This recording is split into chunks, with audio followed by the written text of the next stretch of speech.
Pakibasa. Isang kagamitan ginagamit upang matiyak na ang isang pagsubok o Aralin ay sumusukat sa konteksto ng kasanayan sa pag-iisip. Ang talaan ng ekspektasyon o tinatawag natin TUS ay ang unang hakbang sa paggawa ng isang pagsusulit. Ito ay naglalaman ng kasanayan o pagsang ating tinatalakay. At ito yung ginagamit ng isang guro upang maging planado ang kanyang ginagamit na at ang kanyang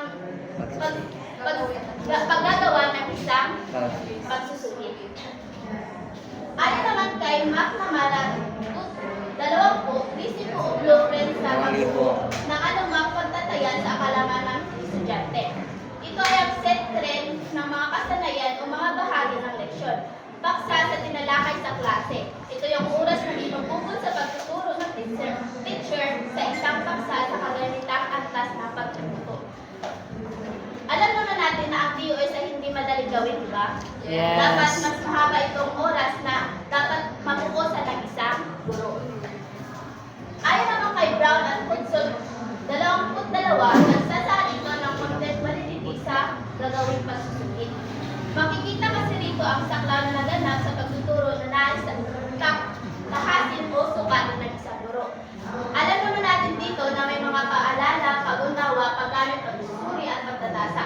Ito ay guide ng isang guro upang yung mga items na sa mga pagsusulit ay mag-guide ang isang guro kung saan ba nakalagay yung item number 1, item number 2. Okay na po ba? Ayon naman kay Chiser 1991, two-way chart na naglalarawan ng paksa sa saklaw sa isang pagsusulit. At alam naman natin na sa talaan ng ekspektasyon ay may dalawang uri. Ito yung One way. At two-way. two-way. Kapag sa Tagalog, ano yung one way? Isang daan. Diretsuhan. Ang one way ay tinatawag na simpleng talahayan. Ah, Two-way ay tinatawag na detalyadong talahayan ng spesifikasyon. Ito, anong uri nito? Dalawa. Yes. Detalyadong specification. Talahayan. Ayon naman kay Carol at Hall, 1985, ang talaan ng spesifikasyon o TUS ay ang final na produkto sa unang hakbang sa pagbuo ng pagsusulit. Naglalarawan ng mga detalyadong informasyon tungkol sa produkto o serbisyo tulad ng teknikal na detalye, mga tampok at iba pang mahalagang aspeto. Alam naman natin na sa paggawa ng isang pagsusulit ay ito yung unang produkto ng isang guro, di ba? Kasi mag-guide ang isang guro kapag meron siyang TUS. At planado ang kanyang mga ginawang pagsusulit kapag inuunan niya palagi ang isang TUS.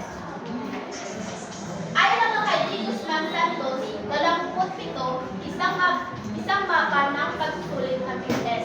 Nagabay ng teacher sa pagbuo ng pagsusulit. Ito ay ang nagsisilbing plano sa lahat ng pagkasunod na mga hakbang sa pagbuo ng pasulit at sa mga gamit nito.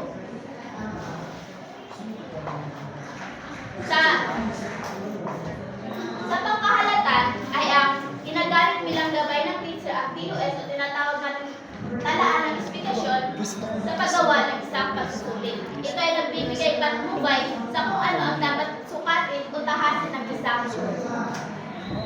Yan lang po, maraming salamat.